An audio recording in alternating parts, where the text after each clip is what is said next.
Howdy, nearly senior citizen here. Greetings, boys, girls, and to all of our non-binary friends, and welcome to this, a brand new day. Holy smokes, it was cold yesterday. I went out walkies, and there was actually, like, sleet. Well, little tiny flake things falling down, so I had to use my umbrella for a time. So, thumbs up for that. So, it's been chill. It's...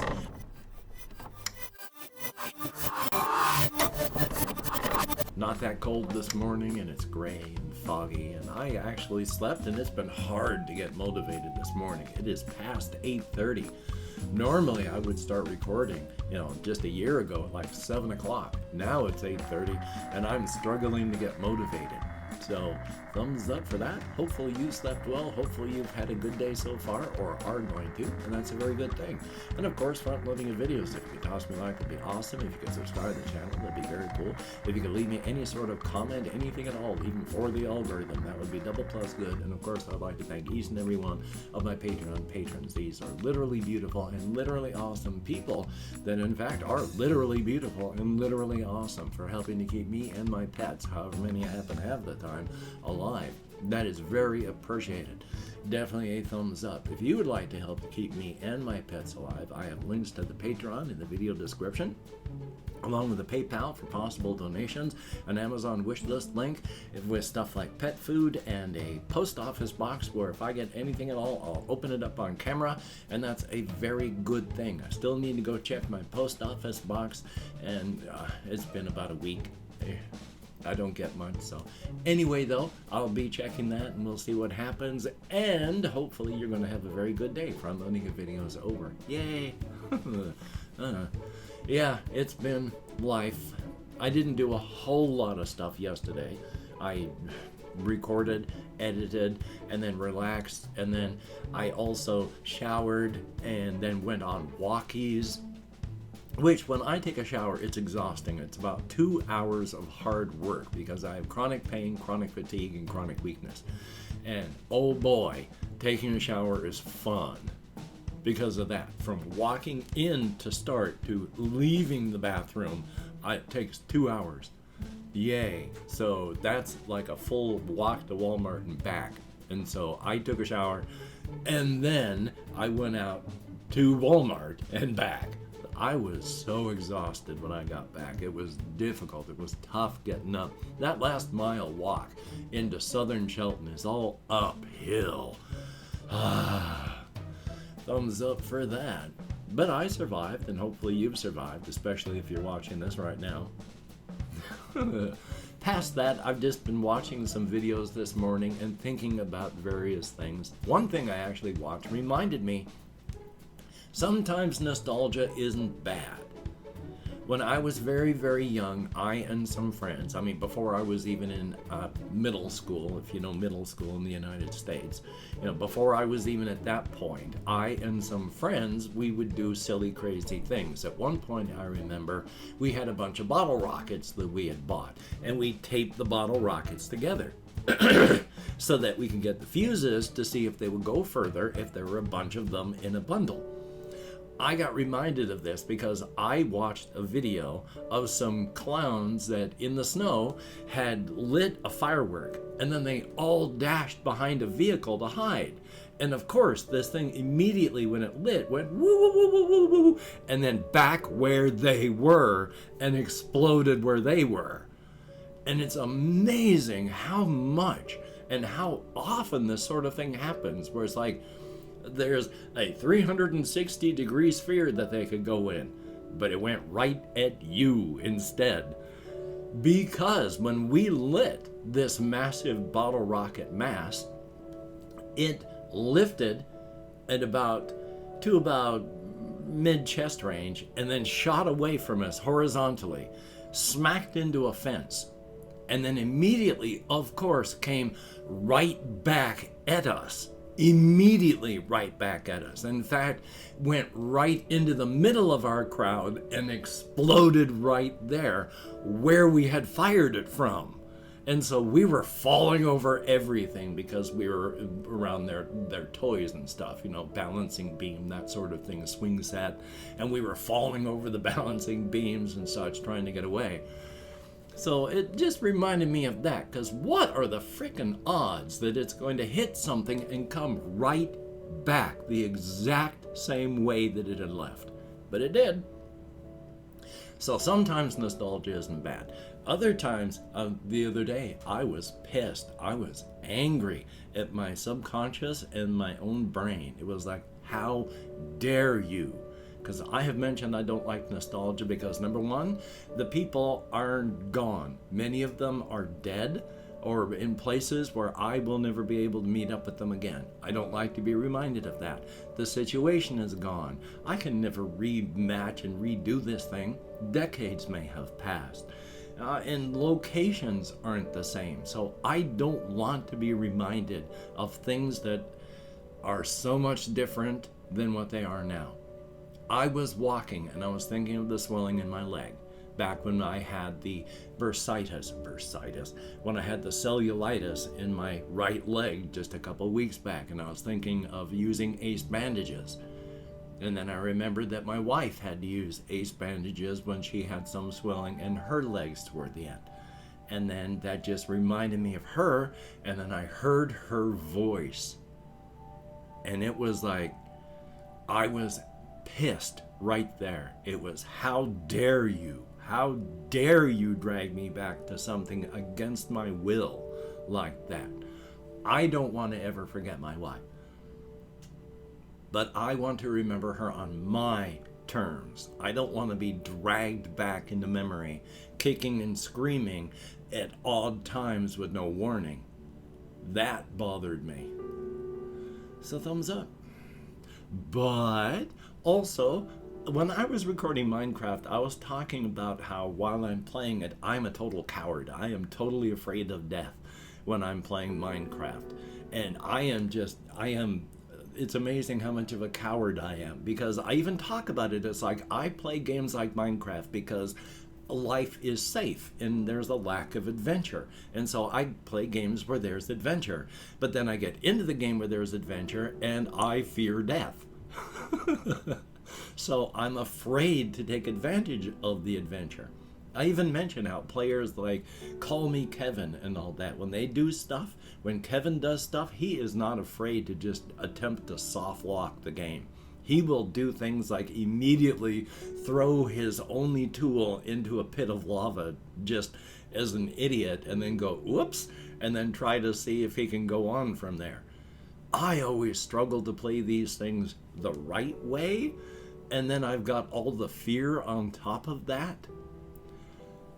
The thing is, when I play actual horror games, I don't get scared, especially if it's deliberately, horror stuff, because I don't have any belief at all in the supernatural. And so when I play games where it's a supernatural element that is the big bad, I am out. I am not immersed. I have my brain it will not connect with that, because I don't believe in such like that, ghosts and all these things. I can't get immersed in it because I'm busy going, this doesn't make sense. I don't like this. It wouldn't happen. This is silly. Ugh. And I'm busy going, all right, how are you going to piss me off now? To the devs inside of my head. And that's a me thing. That's not a problem with horror games. That's a problem with me. Games where the horror is not a major part of it scare me to death, like Minecraft, because you are up on the overland world and you're farming and you're occasionally dealing with the monsters at night, which you can avoid entirely by having a bed. Starts to get dark, sleep. Wake up, it's sunny. You need not deal with darkness and the monsters if you don't want to once you get a bed. So you can make it just as happy and friendly as you want. Except you gotta go mining, and you gotta go into the caves, and the caves are dark and deep, and they're filled with monsters, and you can't see. And it's scary all of a sudden. And the immersion is there because it's not, oh look, there's a scary grandma who's hunting you. Or, oh look, there's something that sounds and looks like Michael Jackson and it's chasing you in the dark. No, this is, you're immersed with this, but now you gotta go into this place that's scary. Okay, that gets me.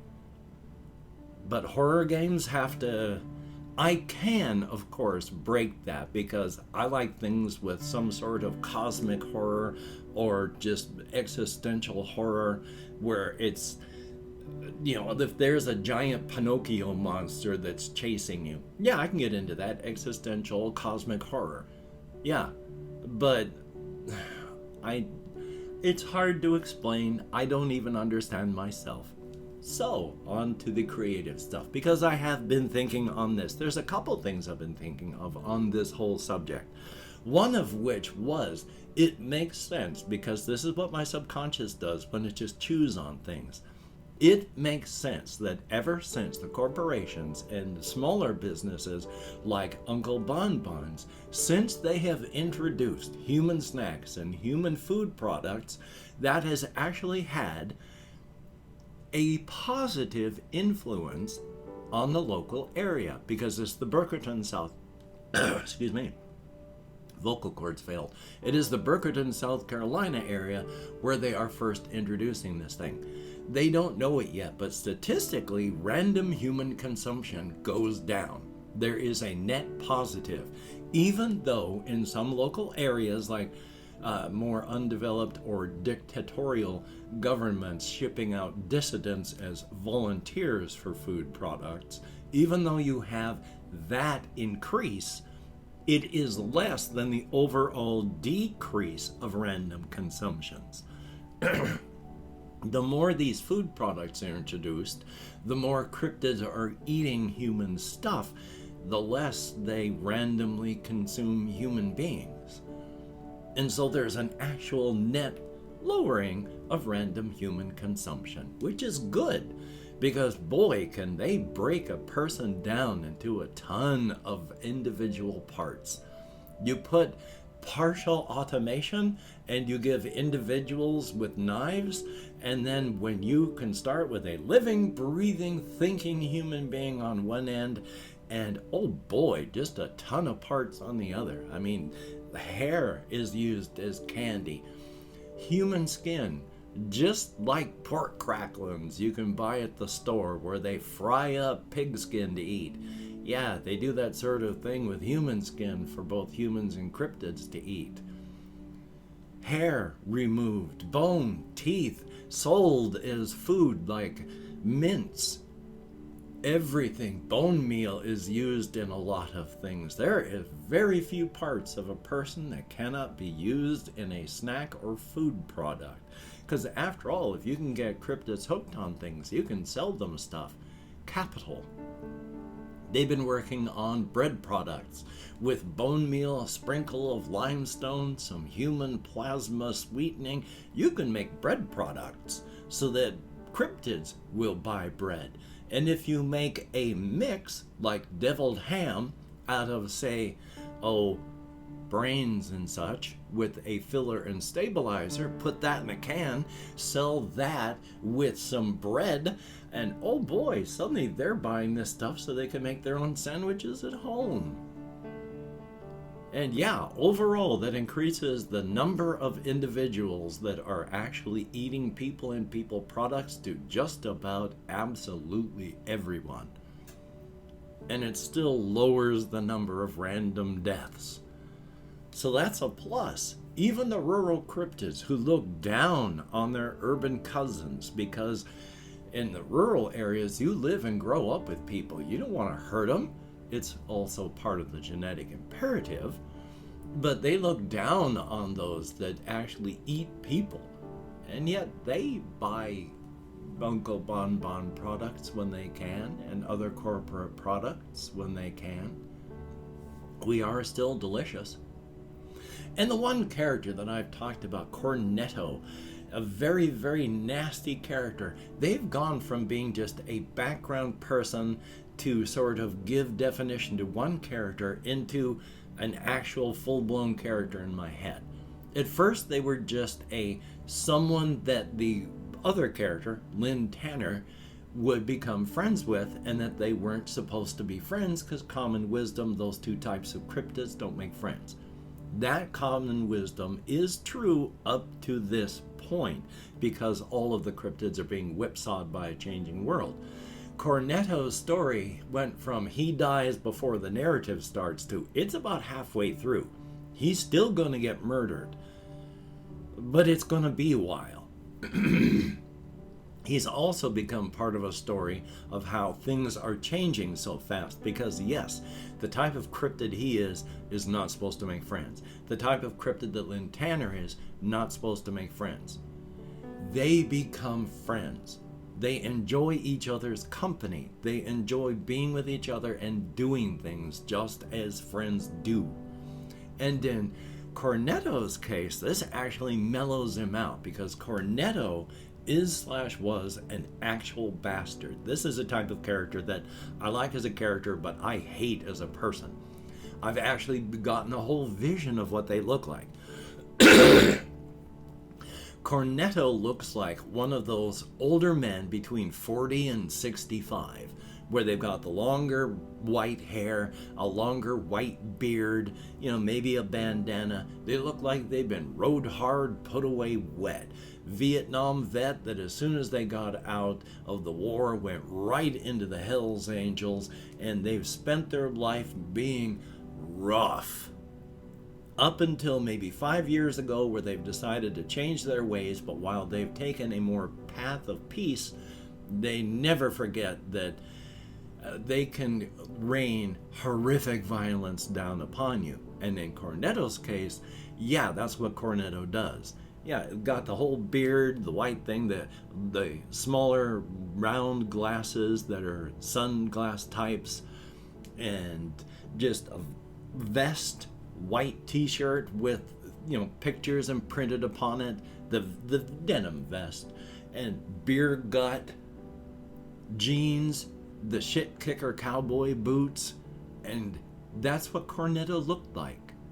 And Cornetto was the type that there is custom and genetic imperative that you do not kill or eat those human beings who have their third eye open, their vision cleared, they can see the cryptid world.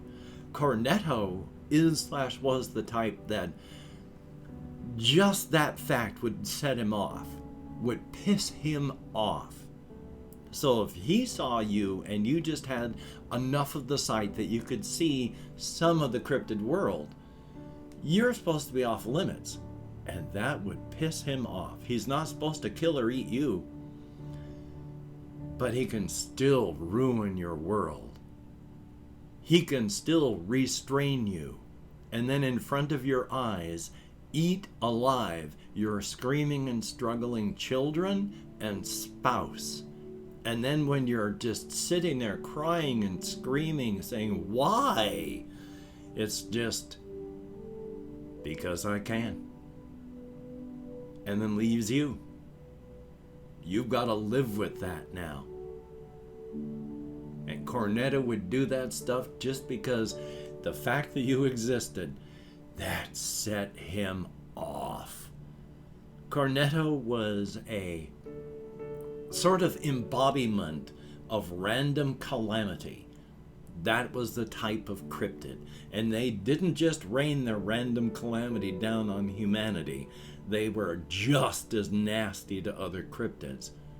Which, even though they mellowed out when they became friends with Tanner, and it really helped, this was still, after they had mellowed out, becoming friends with Tanner, when La Pantera tried to bring and succeeded in bringing luchador wrestling, lucha libre, and luchadors to Brookerton, South Carolina.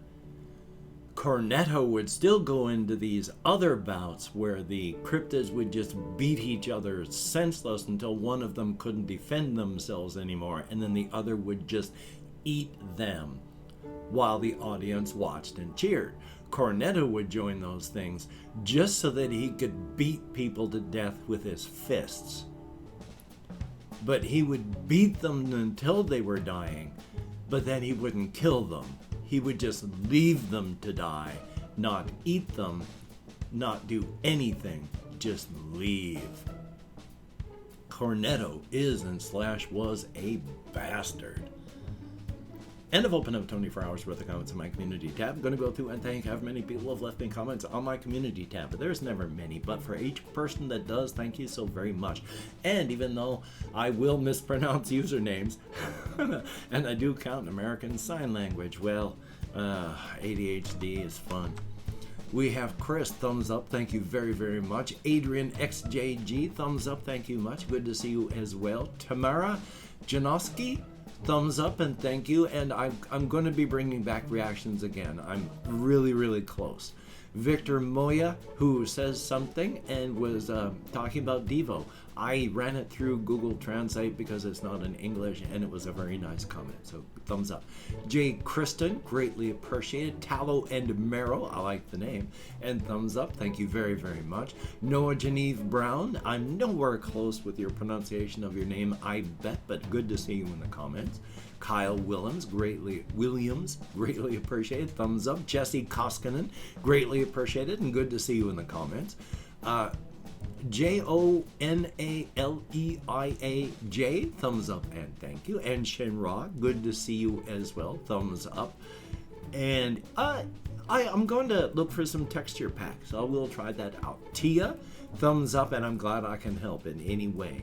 Thumbs up. EW, greatly appreciated and looking forward to everything. Thumbs up. There is Ice Damon, greatly appreciated. RJ Mitchell, thumbs up. Thank you very, very much. Good to see you. And Confused Owl, thumbs up and thank you. I don't know if I did this right. I'm lost. That's okay. Tyler Hernandez, thumbs up and thank you. Flora Mew, good to see you in the comments. And that is it. I have no idea how many people that was. I am completely lost. A thumbs up. But thank you, each and every one of you. Also, if you have watched this far, thumbs up and thank you. No one has forced you to, and the vast bulk of people who watch stop watching long before this. So if you are still watching, greatly appreciated. Thumbs up. Thank you so very much. I'm going to try and get some stuff done today. I got a phone call that I need to make, so hopefully I can get that done today. If I can't, I'm not going to beat myself up, and you should not beat yourself up if you can't get things done. Go into survival mode if you need to. Don't beat yourself up if you can't do things. That's not going to help you do it better next time. It's only punishing yourself and making yourself feel bad. It's not going to help. Please take care of yourself. And of course, with everything happening in the world, with all the illnesses and such, and all the lunatics, especially in the United States, with weaponry who decide, hey, I'm going to take people out. Please, just be careful. If people are getting sick where you are, take appropriate precautions. If people are getting hurt where you are, take appropriate precautions. And if you're out walking and you hear the mournful howl of that bus horn, the bus with your name on it, I mean, make peace with your maker, hunker down, and hope it doesn't hurt much, because when that bus hits you, oh boy, bodies just tend to smear against the landscape. So, until we meet again, you take care, have a great day today. I will see you on the flip side, and that is a very good thing.